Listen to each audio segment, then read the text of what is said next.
بسم اللہ الرحمن الرحیم نحمدہ ونصلی ونسلم علی رسولہ الکریم اما بعد فاعوذ باللہ من الشیطان الرجیم بسم اللہ الرحمن الرحیم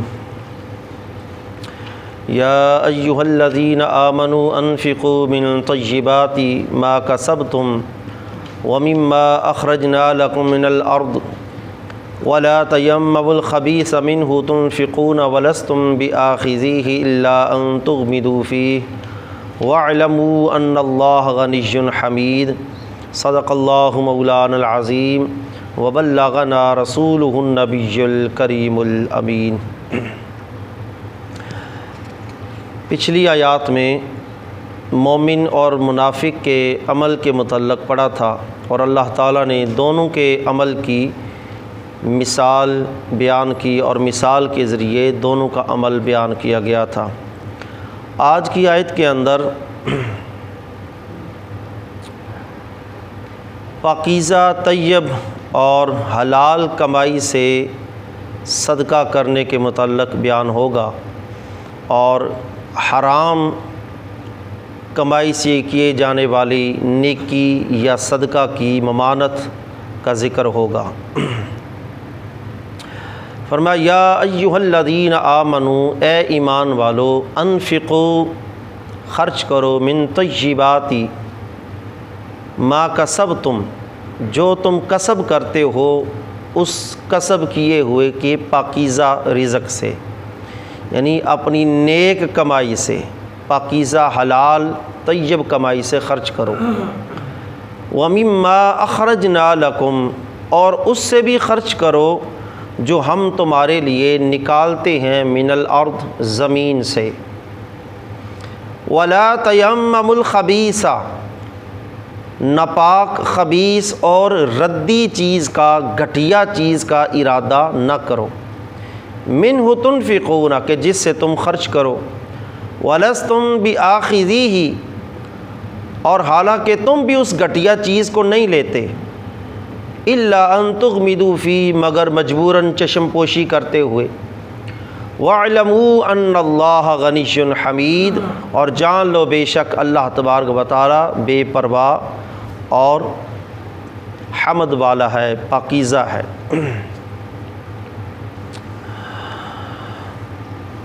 اس آیت کے اندر کسب حلال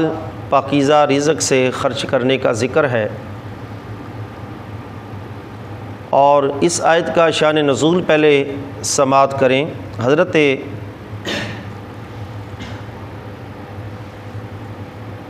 مقدام بن معدی کرب،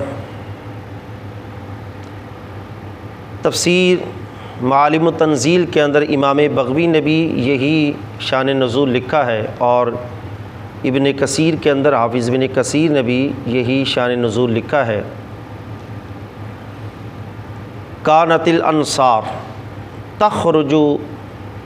جزاز النحل اذا کان جزاز النحل اقناعا من التمر والبصر، کہ مدینہ شریف کے اندر انصار صحابہ کرام کی یہ عادت تھی، جب کھجور کا باغ تیار ہو جاتا تھا، اس کا پھل پک جاتا تھا، تو وہ کھجور کے درختوں سے پورے وہ گوشے گچھے اتار لیتے تھے، من التمر والبصر، وہ کھجوریں تر بھی ہوتی تھی، خشک بھی ہوتی تھیں، وہ پورا گچھا اتار لیتے تھے۔ فَيَعْقِلُونَهُ عَلَى حَبْلٍ بَيْنَ الْإِسْتِوَانَتَيْنِ فِي مَسْجِدِ رسول اللہ صلی اللہ علیہ وسلم، اور وہ کھجوروں کے گچھے لا کر مسجد نبوی کے اندر دو ستونوں کے درمیان ایک رسی باندھی ہوئی تھی، دو ستونوں کے ساتھ رسی باندھی ہوئی تھی،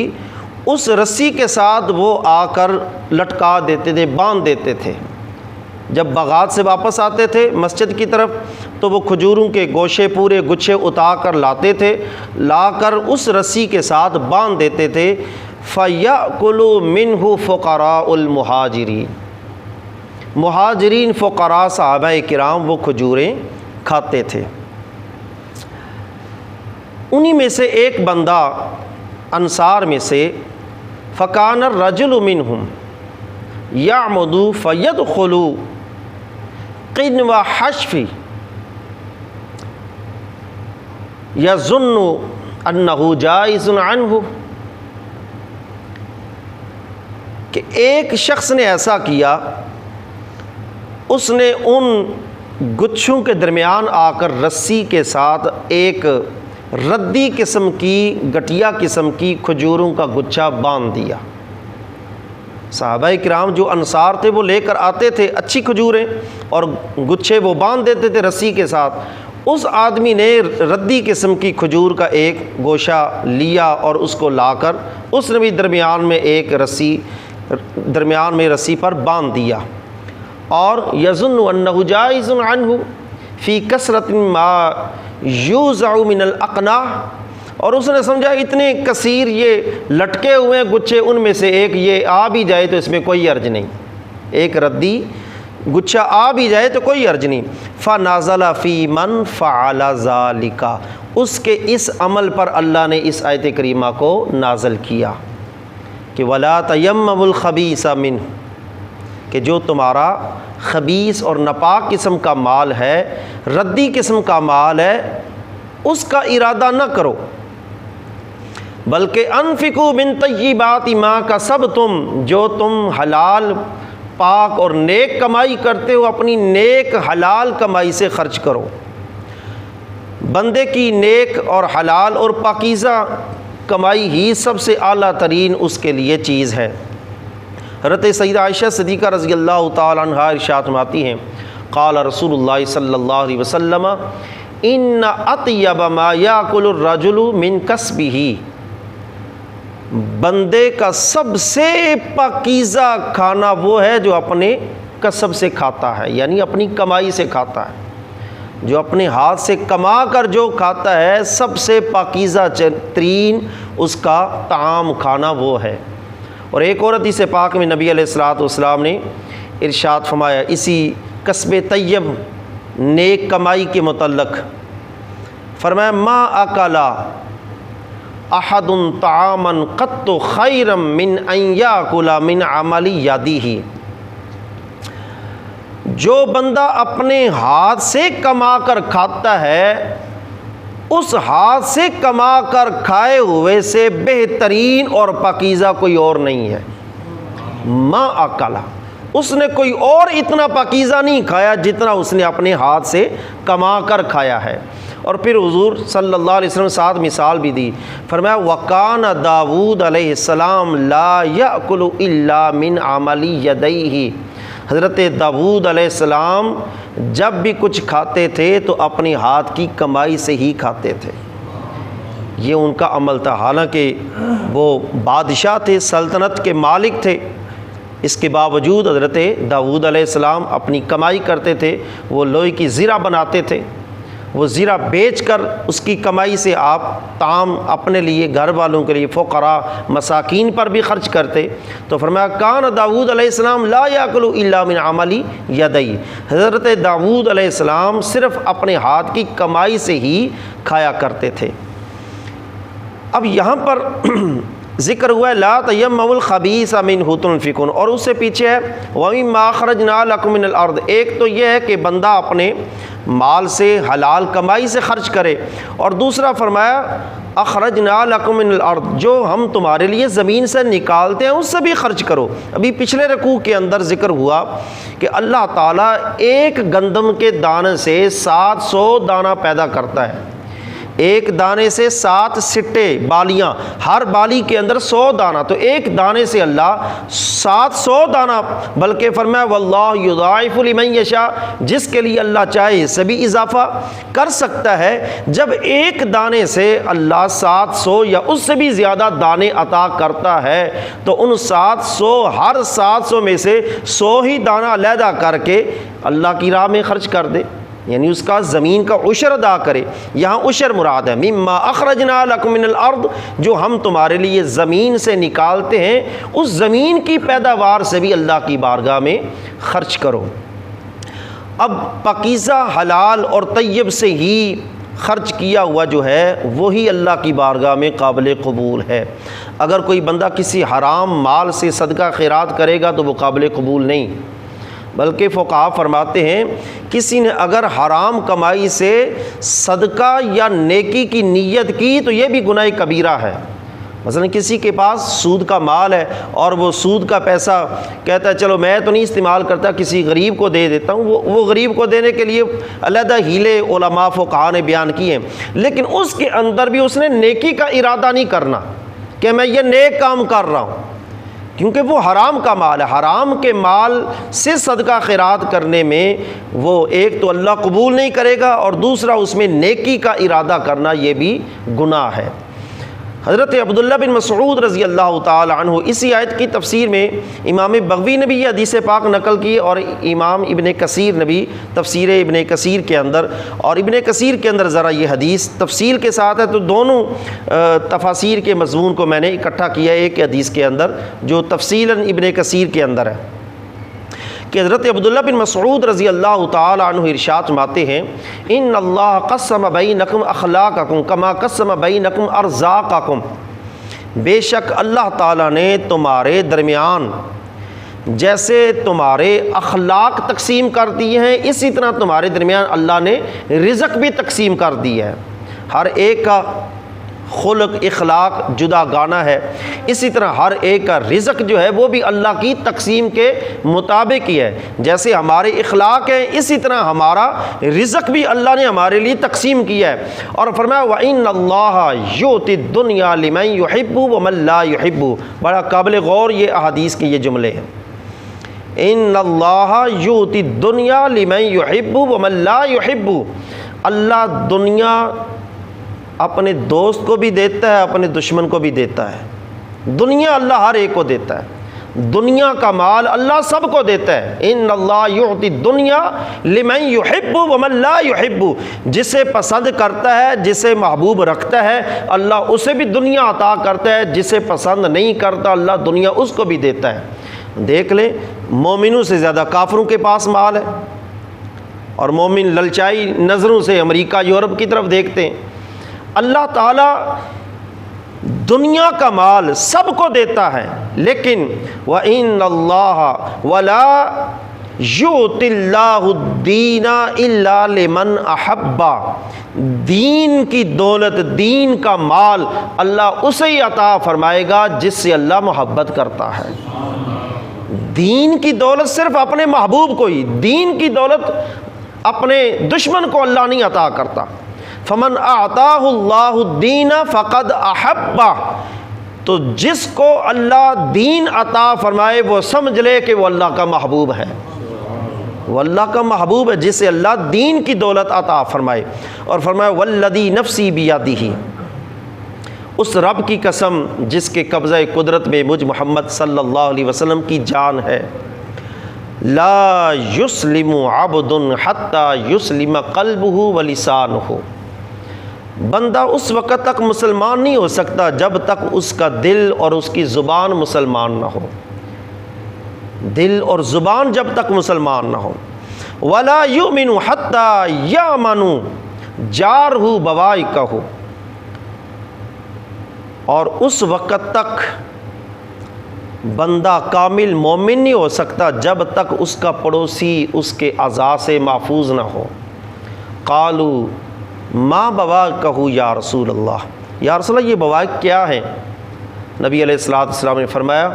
غشمہ و ظلمہ، اس بندے کی دھوکہ بازی اور اس کا ظلم، یہ بواق ہیں، یہ اذیتیں ہیں کہ وہ کسی کو دھوکہ دے، کسی کو جو کسی پر ظلم کرے۔ فرمایا یہ مومن کی نشانی نہیں۔ اب یہ جملہ یہاں تک یہ